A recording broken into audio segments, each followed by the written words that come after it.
I had little opportunity to keep company with Mifa those years ago, but tight-lipped as Kai was, he mused about her now and then. Those were the times he'd drop his guard just a little, and a wistful smile would cross his face seemingly without his notice. The folk tales of his home are different from the ones I know, but from his descriptions of Mifa, I pictured a magnificent warrior queen whose legendary beauty caused enemies to lay down their weapons, and whose unmatched wit and charm commanded the awe of any who met her, as she so clearly had attracted Kai's admiration, and more.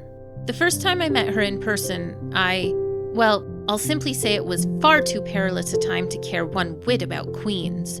But my truest impression of Mifa came not from Kai's stories or from our first encounter, but from a book.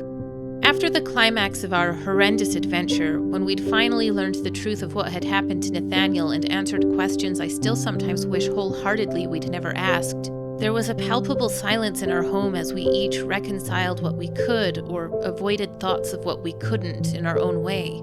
I distracted myself with my usual escape, reading, but I had little hope the words would be of comfort. How could anything ever be of comfort again after coming face to face with the power? After realizing how small and feeble you are before it? That even if you overcome it, it will mark you for eternity? That not even queens with the world bowing at their feet can escape it unscathed? What words from a book would ever weather those woes?